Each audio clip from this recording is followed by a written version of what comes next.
Hello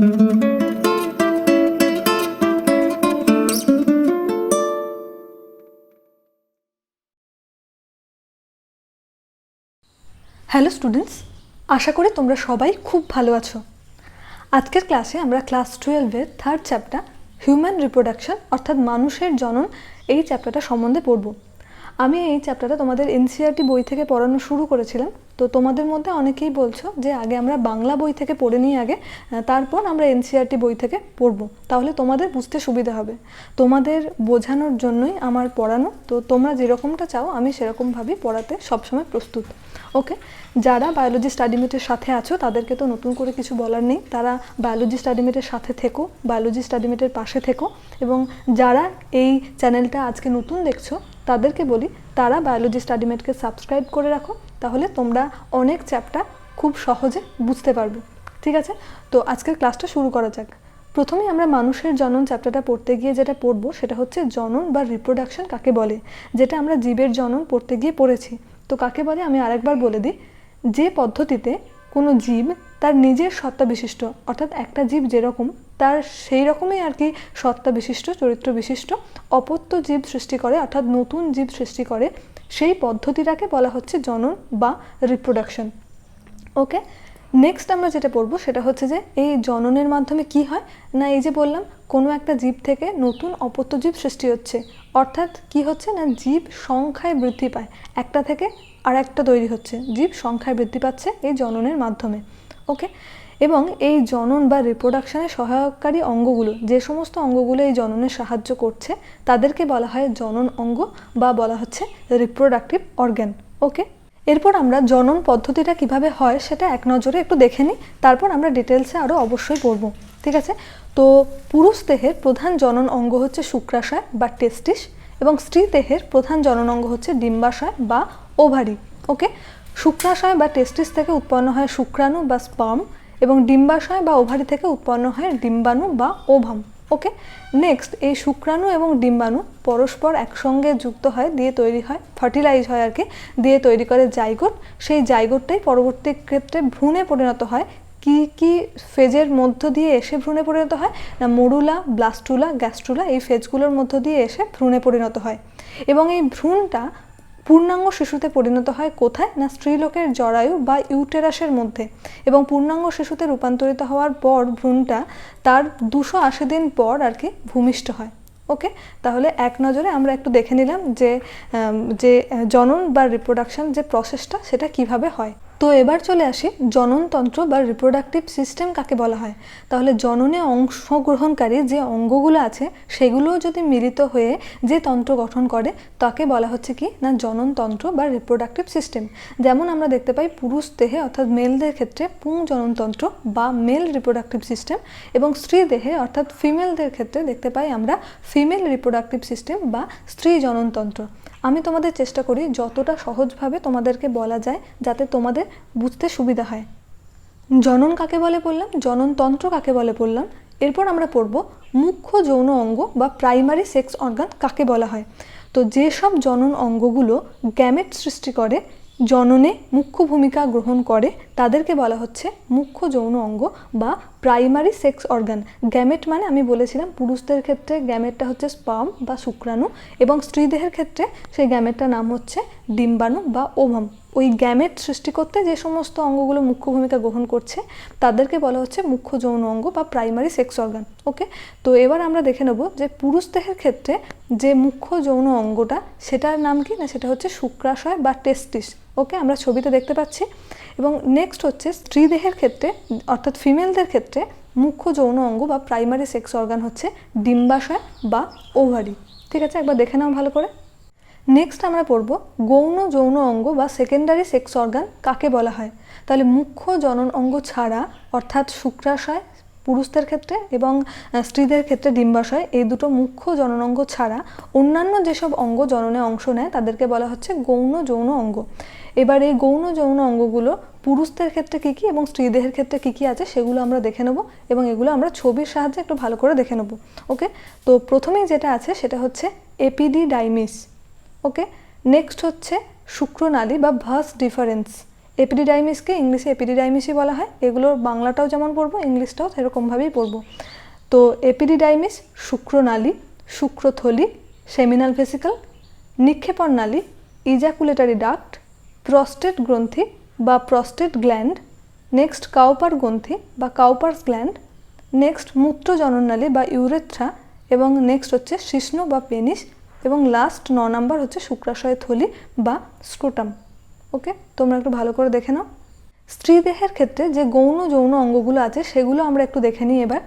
1 number ডিম্বনালী বা Fallopian tube, 2 number জরায়ু বা ইউটেরাস, 3 নাম্বার যোনি বা ভ্যাজাইনা, 4 নাম্বার বার্থোলিন গ্ল্যান্ড বা বার্থোলিনস গ্ল্যান্ডই এটাকে ইংলিশে বলা হয়। নেক্সট হচ্ছে বহিস্থ জননেন্দ্রিয় যেগুলো আছে সেগুলো, অর্থাৎ এক্সটার্নাল জেনিটালিয়া বা ভালভা বলা হয় যেটাকে। তার মধ্যে আছে mons pubis, labia majora, labia minora, clitoris, vestibule এবং স্তনগ্রন্থি বা ম্যামারি গ্ল্যান্ড। ওকে, তাহলে এগুলো হচ্ছে স্ত্রী দেহের ক্ষেত্রে যে গৌণ যৌন অঙ্গগুলো আছে সেগুলো। এরপর আমরা দেখব যে পুং জননতন্ত্র সম্পর্কে আমরা পড়ব। এখানে পুং জননতন্ত্রের মধ্যে প্রধান যে যৌনাঙ্গ বা যৌনাঙ্গ সেটা হচ্ছে শুক্রাশয়। তো শুক্রাশয়টা কি দেখো, যে পুরুষ দেহের দেহগহ্বর বা অ্যাবডোমিনাল ক্যাভিটির বাইরে স্ক্রোটাম নামক থলির মধ্যে, খুব ইম্পর্টেন্ট, স্ক্রোটাম নামক থলির মধ্যে অবস্থিত যে ডিম্বাকার যে যৌন অঙ্গে শুক্রাণু উৎপন্ন হয় তাকে বলা হচ্ছে শুক্রাশয়। ওকে, এখানে যেটা ইম্পর্টেন্ট সেটা হচ্ছে কোথায় অবস্থিত, যে দেহগহ্বরের বাইরে স্ক্রোটাম নামক থলির মধ্যে। এই জিনিসটা তোমাদের মনে রাখতে হবে। শুক্রাশয়ের অবস্থান বা টেস্টিসের অবস্থান কোথায় না, যেটা বললাম যে মানুষের দেহগহ্বরের বাইরে স্ক্রোটাম নামক থলির মধ্যে এক জোড়া শুক্রাশয়, টেস্টিস বা শুক্রাশয় পেয়ার্ড অবস্থায় থাকে, এক জোড়া থাকে, এটা আমাদের মনে রাখতে হবে। ওকে, নেক্সট আমরা চলে আসবো যে এই শুক্রাশয়ের গঠন সম্বন্ধে। প্রতিটি শুক্রাশয়, এক জোড়া শুক্রাশয় বলেছিলাম, অর্থাৎ প্রতিটা শুক্রাশয় বা টেস্টিস হচ্ছে ডিম্বাকার। ওকে, কতটা ওজন সম্পন্ন সেটা আমাদের পড়ার দরকার নেই। তারপরে কি পড়তে হবে, যে প্রতিটা শুক্রাশয় 3টে আবরক দ্বারা আবৃত থাকে, যেটার একদম বাইরের আবরণটাকে বলা হচ্ছে টিউনিকা ভ্যাজাইনালিস, দেখো একদম বহিস্থ আবরণ, মধ্যস্থটাকে বলা হচ্ছে টিউনিকা অ্যালবুজিনিয়া এবং অন্তস্থটাকে বলা হচ্ছে টিউনিকা ভাস্কুলোসা। ওকে, শুক্রাশয়ের যে 3টে আবরণ তার মধ্যে মধ্যস্তর যেটা আছে সেখান থেকে কয়েকটি তন্তু নিচের দিকে বিস্তৃত হয়ে যে শুক্রাশয়টা আছে বা টেস্টিসটা আছে সেটাকে কতগুলো প্রকোষ্ঠ বা খণ্ডক বা লোবে বিভক্ত করেছে। ওকে, এই প্রকোষ্ঠগুলো অসংখ্য সূক্ষ্ম কুণ্ডলীকৃত শুক্র উৎপাদক নালিকা, বা এই শুক্র উৎপাদক নালিকার আরেকটা নাম হচ্ছে সেমিনিফেরাস নালিকা বা সেমিনিফেরাস টিউবিউল দিয়ে পূর্ণ থাকে। অর্থাৎ শুক্রাশয়, তার মধ্যে অনেকগুলো প্রকোষ্ঠ, তার মধ্যে থাকে এই শুক্র উৎপাদক নালিকা। ওকে, এবার এই শুক্র উৎপাদক নালিকা যেগুলো আছে সেগুলো পরে পরস্পর যুক্ত হয়ে একটা ঋজু নালিকা গঠন করে, সেই নালিকাগুলো পরস্পর যুক্ত হয়ে তৈরি করছে রেটি টেস্টিস। ওকে, তাহলে প্রত্যেকটা শুক্রাশয়ের মধ্যে এক একটা লোব হলো, প্রত্যেকটা লোব থেকে উৎপন্ন হয় শুক্রাণু উৎপাদক নালিকা বা সেমিনিফেরাস টিউবিউল। সেমিনিফেরাস টিউবিউলগুলো আবার পরে পরস্পর যুক্ত হয়ে যে রিজু নালিকা গঠন করেছে তাকে বলা হচ্ছে রেটি টেস্টিস। পরে এই রেটি টেস্টিসগুলো পরস্পর যুক্ত হয়ে তৈরি করে ভাষা ইফারেন্সিয়া। ওকে, এবং এই ভাষা ইফারেন্সিয়া পরে আর কি এগুলো চূড়ান্তভাবে মিলিত হয়ে তৈরি করে এপিডিডাইমিস, এবং সমগ্র এপিডিডাইমিসটা শুক্রাশয়ের পশ্চাৎভাগে কুণ্ডলীকৃতভাবে অবস্থান করে। এপিডিডাইমিসটা হচ্ছে হাইলি কয়েল স্ট্রাকচার। তাহলে এই হচ্ছে গেল শুক্রাশয়ের গঠন। শুক্রাশয় বা টেস্টিসের গঠন পড়লাম, এরপর পড়ব শুক্রাশয়ের কাজ কি। শুক্রাশয়টা 2 প্রকারের কাজ করে। কি কি? 1 নম্বর হচ্ছে শুক্রাণু উৎপাদন এবং 2 নম্বর হচ্ছে পুং যৌন হরমোন উৎপাদন বা পুং যৌন হরমোন নিঃসরণ করা, যার জন্যই আমরা দেখেছিলাম যে শুক্রাশয়কে মুখ্য যৌন অঙ্গ বলা হয় বা প্রাইমারি সেক্স অর্গান বলা হয়।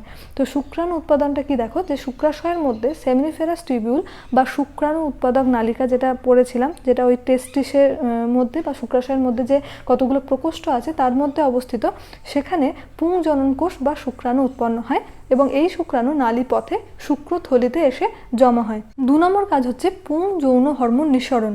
তো শুক্রাশয়ের অন্তর্বর্তী স্থানে ধাত্রে কিছু কোষ থাকে যাদেরকে বলা হচ্ছে লেডিগের কোষ বা ইন্টারস্টিসিয়াল সেল। ওকে, তো এই কোষগুলো ICSH অর্থাৎ ইন্টারস্টিসিয়াল সেল স্টিমুলেটিং হরমোনের প্রভাবে টেস্টোস্টেরন নামক পুং যৌন হরমোন ক্ষরণ করে। ঠিক আছে, এবং সার্টোলির কোষ থেকে ইনহিবিন নামক হরমোন নিঃসৃত হয়। এটা হচ্ছে পুং যৌন হরমোন, টেস্টোস্টেরন আর হচ্ছে ইনহিবিন, এগুলো নিঃসৃত হয়। ওকে, যেটা হচ্ছে শুক্রাশয়ের কাজ। আমরা টেস্টোস্টেরন বা মেলদের ক্ষেত্রে আর কি প্রধান যৌন হরমোন যেটা সেটা সম্বন্ধে জেনে নেব। 1 নাম্বার টেস্টোস্টেরন হচ্ছে একটা স্টেরয়েড ধর্মী হরমোন। 2 নাম্বার শুধুমাত্র এটা লেডিকের আন্তর্কোষ থেকেই নিঃসৃত হয়, আমরা একটু আগে পড়লাম। 3 নাম্বার হচ্ছে টেস্টোস্টেরনের কাজ কি না পুংদেহে বিভিন্ন গৌণ যৌন লক্ষণ প্রকাশে সহায়তা করে। 3 নাম্বার এবং 4 নাম্বার হচ্ছে শুক্রাণু উৎপাদন ক্রিয়াকে অব্যাহত রাখে এই টেস্টোস্টেরন হরমোন। এরপর আমরা 3টে টার্ম সম্বন্ধে পড়ব। একটা হচ্ছে ক্রিপ্টরকিডিজম, 2 নাম্বার হচ্ছে মোনোরকিডিজম এবং 3 নাম্বার হচ্ছে গুবার্নাকুলাম। ক্রিপ্টরকিডিজম যেটা সেটা হচ্ছে কি না যদি কোনো বিশেষ কারণে শুক্রাশয়টা উদর গহ্বর থেকে স্ক্রোটামে না নেমে আসে এবং সেটা কি হয় না উদর গহ্বরই থেকে যায়, তখন সেই অবস্থাটাকে বলা হচ্ছে ক্রিপ্টরকিডিজম। অর্থাৎ আমরা দেখেছিলাম যে শুক্রাশয়টা কোথায় অবস্থিত ছিল না স্ক্রোটাম নামক থলির মধ্যে। তো স্ক্রোটাম নামক থলিটা কোথায় অবস্থিত না উদর গহ্বর বা দেহ গহ্বরের বাইরে। তো সেই উদর গহ্বর থেকে যদি স্ক্রোটামে না নেমে আসে শুক্রাশয় দুটো, সেই কন্ডিশনটাকেই বলা হচ্ছে ক্রিপ্টরকিডিজম। খুব ইম্পর্ট্যান্ট এটা, তোমরা একটু ভালো করে এটা দেখে নিও, এটা 2 নম্বরের শর্ট কোয়েশ্চেন আসতে পারে। নেক্সট হচ্ছে মোনোরকিডিজম।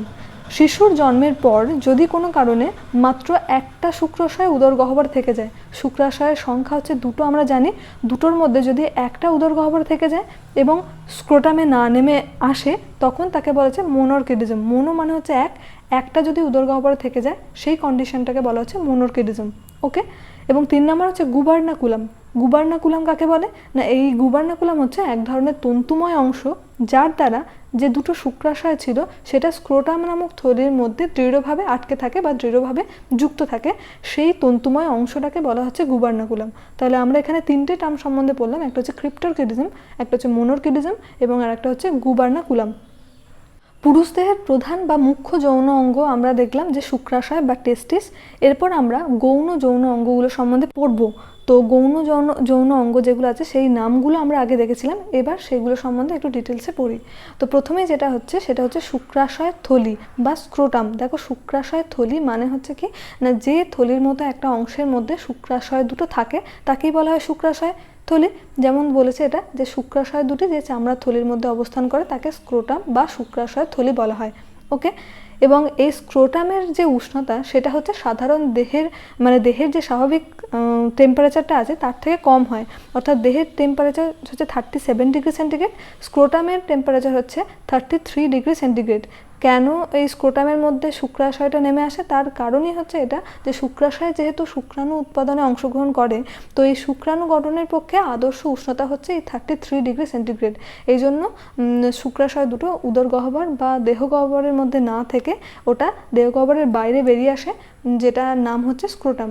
এবার ধরো যদি শুক্রাশয় দুটো স্ক্রোটামের মধ্যে না নেমে আসে তাহলে কিন্তু এই শুক্রাণু গঠন শুক্রাণু উৎপাদন হবে না। তাই অবশ্যই এই শুক্রাশয় দুটোকে স্ক্রোটামের মধ্যে নেমে আসতে হবে কারণ এই টেম্পারেচারটার জন্য। ওকে। 2 নাম্বার চলে আসি এপিডিডাইমিস সম্বন্ধে। এপিডিডাইমিসের ঊর্ধ্বপ্রান্ত বা অগ্রপ্রান্ত যেটা সেটা শুক্রাশয় বা টেস্টিসের সঙ্গে যুক্ত থাকে এবং শেষ প্রান্ত যেটা সেটা হচ্ছে ভাস ডিফারেন্স বা শুক্রনালীর সঙ্গে যুক্ত থাকে। ওকে। এবং এপিডিডাইমিসের কাজ কি শুক্রাণুটাকে সাময়িকভাবে অবস্থান করে হচ্ছে এপিডিডাইমিসে এবং শুক্রাণুটা এখানে এসে পুষ্ট হয়। সেই শুক্রাণুটা উৎপন্ন হচ্ছে শুক্রাশয়ে, তো শুক্রাশয় থেকে এসে এই এপিডিডাইমিসে সাময়িকভাবে এখানে অবস্থান করে এবং পুষ্ট হয়। ওকে। 2 নাম্বার গেল এপিডিডাইমিস। 3 নাম্বার চলে আসে শুক্রনালী বা ভাস ডিফারেন্স। ওকে। তো এপিডিডাইমিস যে অংশটা ছিল তারপরে যে দীর্ঘ সূক্ষ্ম এবং কিছুটা কুণ্ডলীকৃত নালীর সঙ্গে যুক্ত থাকে তাকে বলা হচ্ছে কি না শুক্রনালী বা ভাস ডিফারেন্স।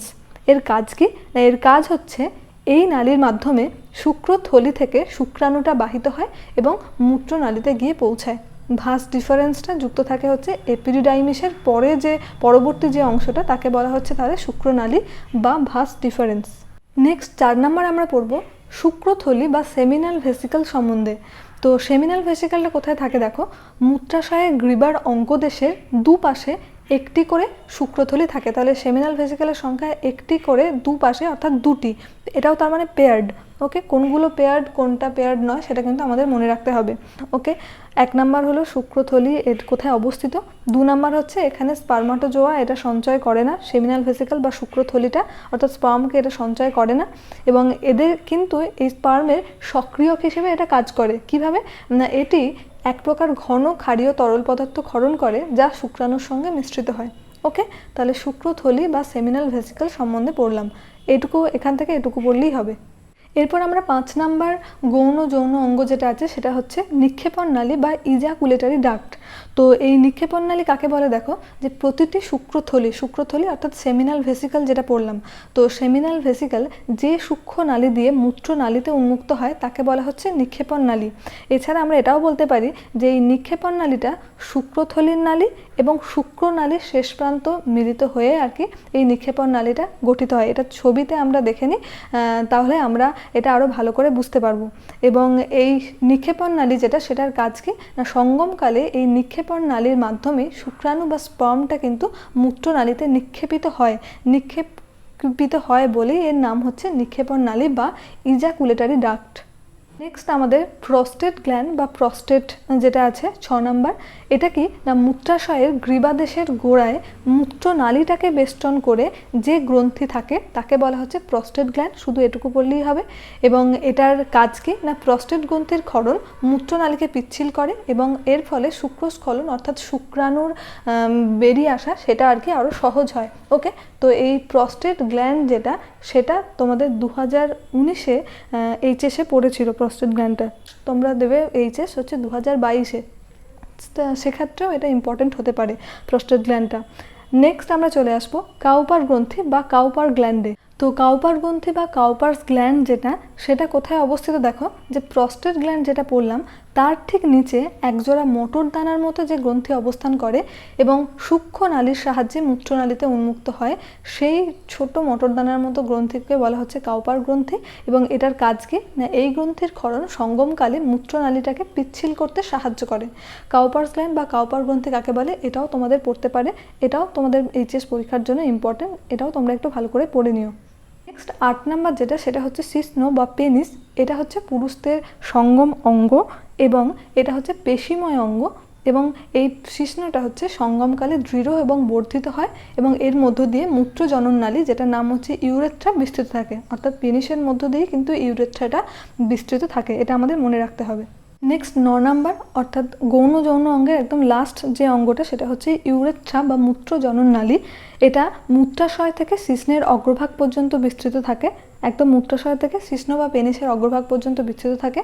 এবং এর মধ্য দিয়ে কী হয় দেখো, এর মধ্য দিয়ে বীর্য বা সিমেন এবং মূত্র উভয়ই কিন্তু বাহিত হয়, মূত্রজনন নালী বলা হয় ওই জন্য।